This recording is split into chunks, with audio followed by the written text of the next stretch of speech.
Usted abre esta puerta con la llave de su casa. A través de ella hay otra dimensión. Una dimensión de tráfico. Una dimensión de calles. Una dimensión de edificios. Una en que todas ellas se unen para sorprender. La dimensión urbanística.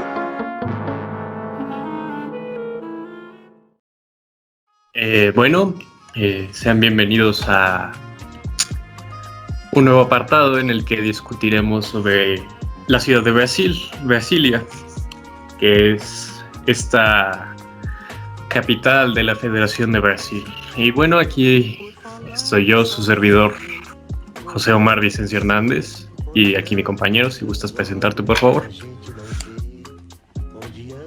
Hola compañeros, mi nombre es Eric Rojas Valle y voy a estar aquí discutiendo con Omar acerca de la ciudad de Brasilia. Así es, y bueno, habrá que empezar desde el principio, como decimos. Y bueno, aquí vamos a empezar con lo que serían aspectos generales sobre lo que es Brasil en la actualidad. Bueno, podemos entender que Brasil es como, aquí adecuándonos al contexto mexicano, que es como un distrito federal, bueno, antiguo distrito federal como lo era aquí, pero este tiene su propio dominio, entonces es el área federativa de Brasil.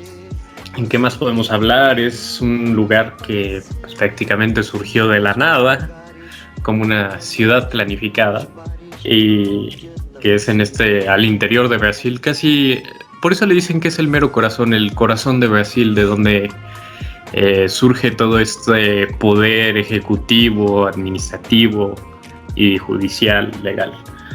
Aquí es de donde emana todo esto. ¿Qué más nos puedes contar, Eric?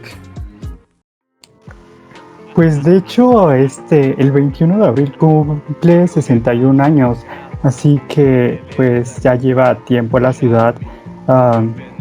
Pues nada más que eso sí, creo que hay un problema con la ciudad hoy en día porque creo que está perdiendo habitantes. Ese es el problema.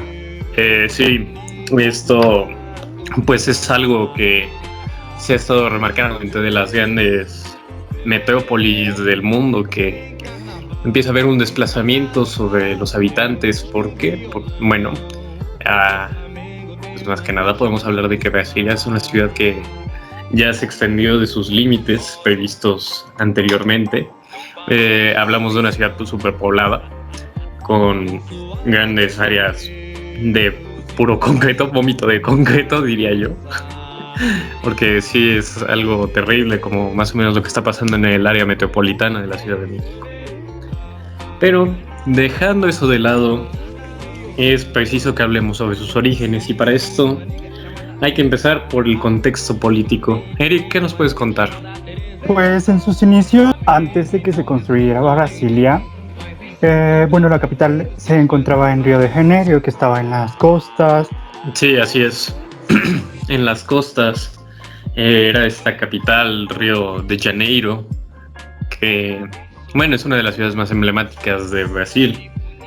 Y bueno, pero antes de todo eso, pues tenemos en cuenta que Brasil es este país siglo XIX que se independiza, pero con una cierta técnica relación con Portugal, sus anteriores líderes coloniales. Y tenemos que es una monarquía a lo largo del siglo XIX. Su principal exponente o figura de poder pues fue el rey emperador Pedro II de Brasil. Este fue un gran personaje que pues básicamente fue alguien adorado, alguien querido dentro de su nación, alguien que creía en la ciencia, en el progreso dentro de estas monarquías ilustradas, y que poco a poco empezó a dar paso hacia el republicanismo. Tenemos que empiezan todas estas ideas dentro de Latinoamérica de democracia y de república, pero pues realmente no hay como muchos, digamos, incentivos hacia formar una república, puesto que según los propios brasileiros era muy popular el rey Pedro II. Pero después, ya a finales del siglo XIX, ya tenemos este carácter que ha marcado bastante dentro de la historia latinoamericana y la historia de Brasil principalmente, que son los golpes de Estado, ¿sí? Golpes militaristas que son distintas dictaduras que socavaron o limitaron hacia la libertad, pero también tenemos que estos caracteres nos llevaron hacia Brasil, que buscar ser representados dentro del escenario global. Era una nación enorme y que pues prácticamente contenía muchas riquezas en cuanto a metales preciosos y pues las cuestiones de agricultura. Pero también tenemos que los estados dentro de Brasil son, ¿cómo decirlo?, estaban subdesarrollados para ese entonces. Bueno, digo, en la actualidad también, ahorita podemos ver que es uno de los lugares más marginales dentro de Brasil. Pero el corazón de Brasil, el interior, siempre se ha caracterizado por esto.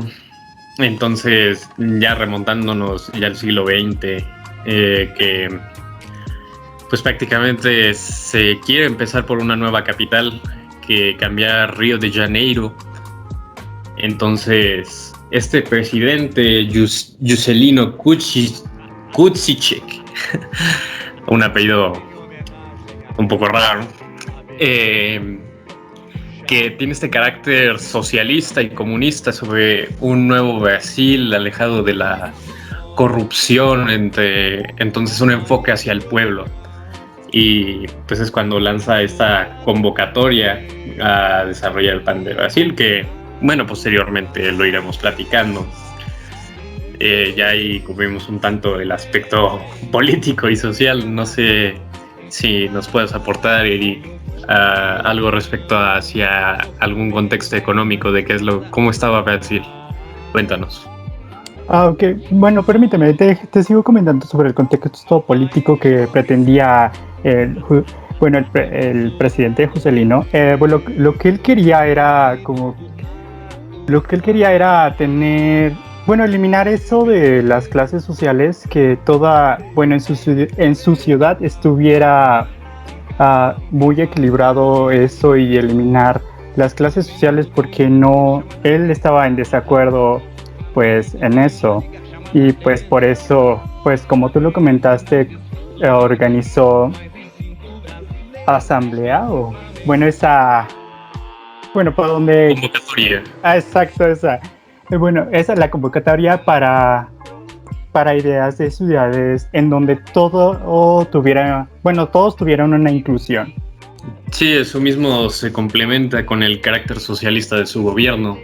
Pues es sabido que dentro del comunismo y el socialismo tenemos este carácter de la destrucción de las clases sociales. Yo simpatizo un tanto con esa idea, no con el comunismo, pero sí, prácticamente eliminar todo este carácter de elitismo o jerarquía en cuanto al capital, porque esto es algo que ya estaba establecido dentro del Brasil, pasando de pues un sistema colonial que es del arriendo a un sistema de explotación trabajadora capitalista.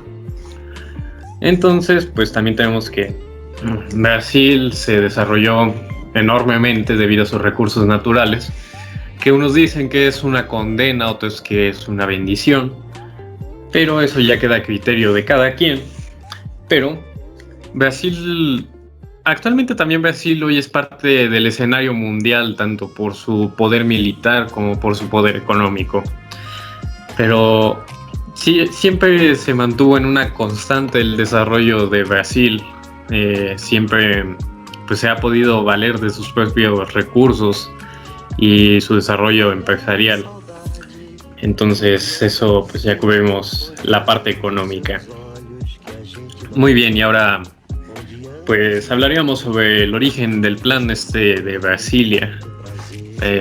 Contextualicemos, ya están siendo los 60s y pues podemos platicar al respecto de que pues ya sale esta convocatoria que ya habíamos mencionado, y pues vienen todos arquitectos y planeadores de todas partes del mundo, pero los que ganan, y polémicamente ganan, porque se dice que hubieron algunas trampas o influencias, pues fueron los ganadores Lucio Costa y Oscar Niemeyer, estos sujetos que, bueno, también empezaríamos a hablar un poco después, pero estos ganan la convocatoria y surge esta necesidad de marcar el desarrollo de adentro del Brasil. Se consideran distintas áreas, pero pues todos tenemos en cuenta que Brasil es una selva muy densa, entonces es muy difícil encontrar en dónde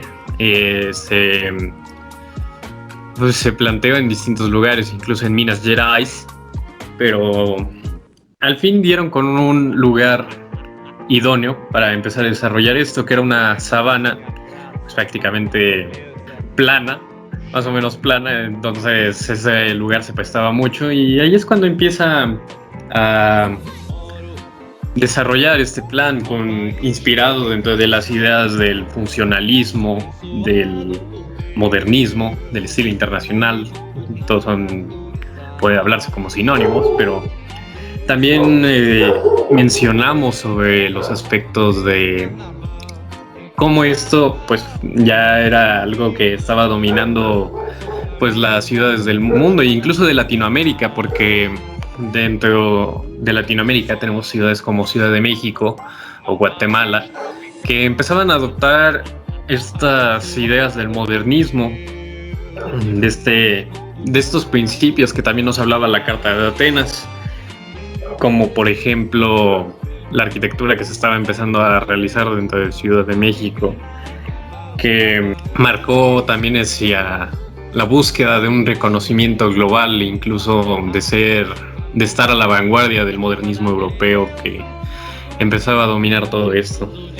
¿Qué más nos puedes contar, Eric?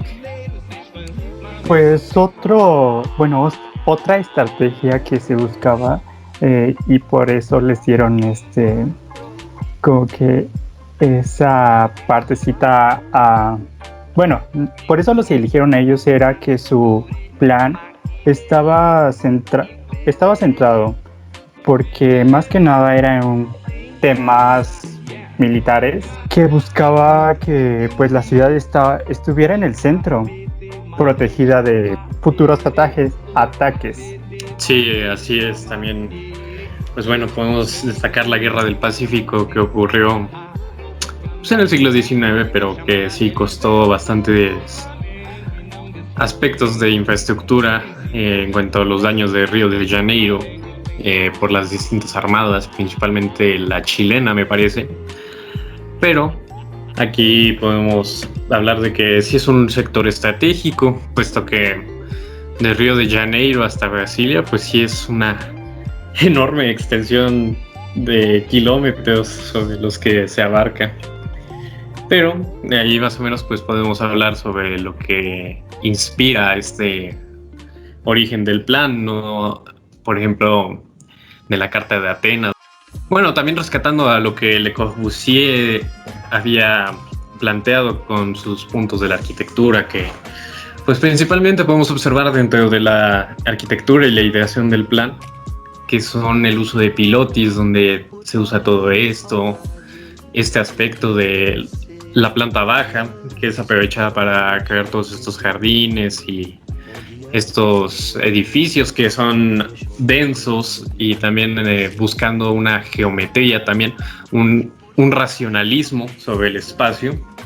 Y pues también tenemos que plantear también lo mismo que ya se estaba diciendo de las propias ideas de Le Corbusier, que son todos estos grandes ejes que son los que definen la ciudad y en un estilo internacional con fachadas libres, y también sobre un enfoque sobre las áreas verdes en cuanto a los techos que se dé ese espacio. Y bueno, yo creo que aquí ya se cabida para que empecemos a platicar sobre lo que sería la vida y las ideas de Lucio Costa y Oscar Niemeyer. Pues bueno, me gustaría que tú presentaras a Lucio Costa, que nos dieras una introducción hacia el tema. Sí, Bueno, Lucio Costa nació en Francia el 27 de febrero de 1902. Fue un arquitecto, urbanista, estudioso y teórico de la arquitectura brasileña, de origen francés, pionero en el movimiento moderno en su país y una figura de las cumbres de la arquitectura del urbanismo mundial, conocido principalmente por su planificación brasileña. Sí. Bueno, Lucio Costa es este personaje que en Brasil es un gran impulsor del modernismo. También lo vemos como un principal integrante del CIAM, de este Congreso Internacional de Arquitectura Moderna. Él fue un amigo bastante cercano a Le Corbusier y que también pues aporta mucho dentro de este congreso e incluso convence a Le Corbusier de que se mude hacia Brasil para que ellos empiecen a trabajar y empiece a formar una nueva generación de modernistas en Brasil, que se ve representado principalmente en el edificio del Ministerio de Educación y Salud Pública en Brasil. Este es un gran proyecto que pues involucra tanto a Lucio Costa como a Le Corbusier como a Oscar Niemeyer. Aquí este es el gran representante del inicio del desarrollo modernista que empezaría a tener Brasil y que adoptara pues todas estas ideas del racionalismo e incluso de la Carta de Atenas para formular en cómo sería Brasilia. Y tenemos que pues lamentablemente fallece el 13 de junio de 1999 en Río de Janeiro.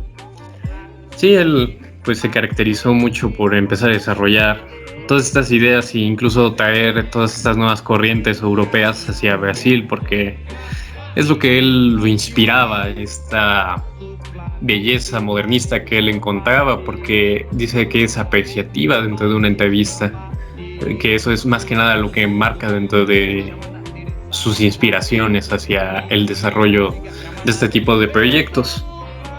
Y bueno, pues ya cubrimos ahí un tanto a Lucio Costa. Aquí empezaría a introducir a quien es Oscar Niemeyer. Pues es un buen ejemplo de que el aprendiz supera al maestro, porque su maestro pues es Lucio Costa, pero Niemeyer pues igual es un brasileño que empieza a desarrollarse también dentro de las ideas modernistas y pues también es participante dentro de este ministerio que ya hemos platicado, pero que a la vez, pues antes de conocer a Le Corbusier es como este fanático hacia Le Corbusier, un modernista ortodoxo, que encuentra en la figura de Le Corbusier este ideal de lo que él quiere aspirar a ser. Quiere ser reconocido internacionalmente, quiere desarrollar estas ideas que le parecían bastante buenas a Le Corbusier, pero ya dentro de los años en los que estuvo pues platicando con Le Corbusier se dio cuenta de que sus ideas no eran precisamente lo que él pues quería representar, porque él estaba dentro de esta búsqueda también de la identidad, del reconocimiento. ¿Por qué? Porque dentro de la arquitectura y los proyectos que él desarrolló, él se enfoca en esta curvatura. ¿Por qué? Porque las curvas son algo natural, algo que representa todo lo que es Brasil, algo que se refleja en las montañas, algo que se refleja en sus ríos, algo que se refleja incluso en las curvas de sus mujeres, como lo decía Oscar Niemeyer.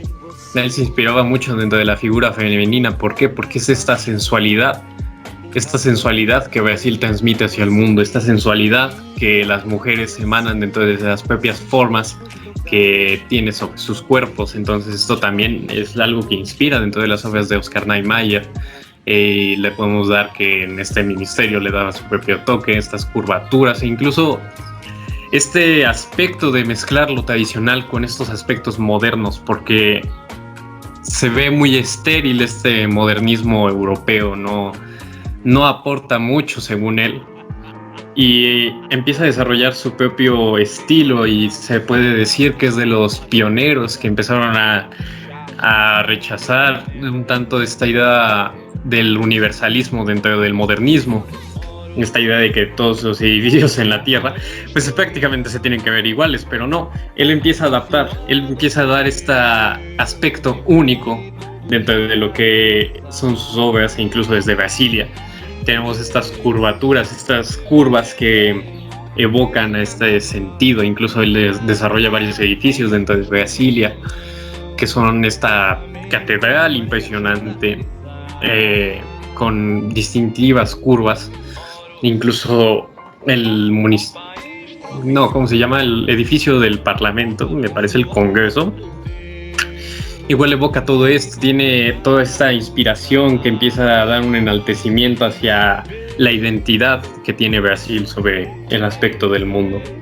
Y bueno, pues él termina falleciendo hace no muy poco, 2012, y a sus 104 años de edad, él un tanto decepcionado de que su visión pues como que se deformara en la periferia, ya sabes, por eso que hablábamos inicialmente, pero él es este representante, el ideal de cómo surgió este proyecto, como lo es Brasilia.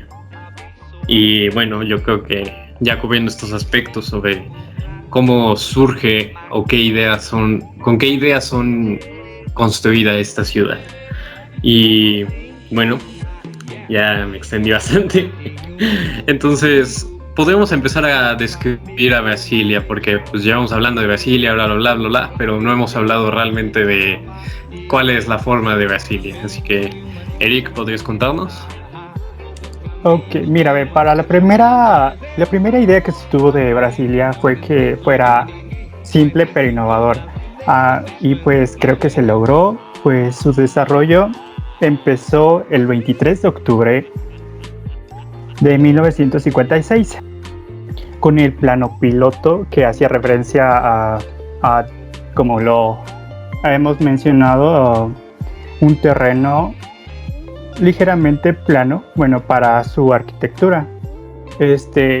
Pues muchos de estos terrenos eran sectores residenciales, otros ejes eran monumentales, en donde los edificios se iban a encontrar. Principalmente eran diseñados por Oscar Niemeyer, y entre los dos ejes se encontraba el sector comercial y de entretenimiento, donde se encontraban bancos, centros culturales, clubes deportivos, embajadas y talleres. Una carretera que conectaba con sus alrededores de izquierda a derecha y de frente hacia atrás. Bueno, para mí eso me llama mucho la atención, porque pues en sí la ciudad está muy bien conectada, aunque sí es muy, como bien lo han dicho, es una carretera para automóvil.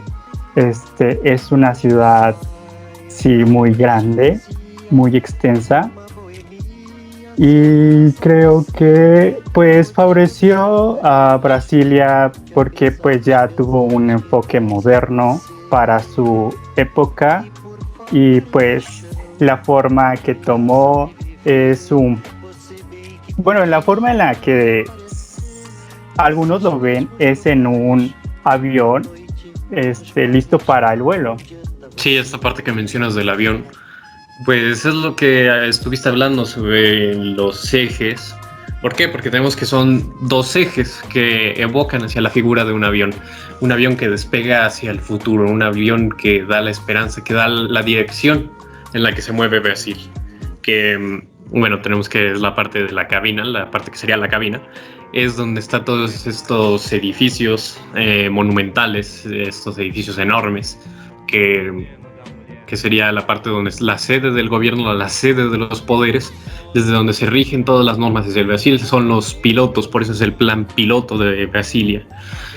Y también donde se encuentra la catedral, por ejemplo. Y este eje monumental que mencionas, esta parte es la que es el cuerpo del avión, es el cuerpo en el que está todo lo grande, todo lo que evoca, todas estas grandes avenidas sobre las que circulan los autos. Porque sí, realmente pues tenemos que llegan a ser como de 6 carriles más o menos, que es lo que idea que cada ciudadano en esta ciudad pues tenga un automóvil. Precisamente yendo hacia las ideas socialistas, incluso del enfoque automovilista.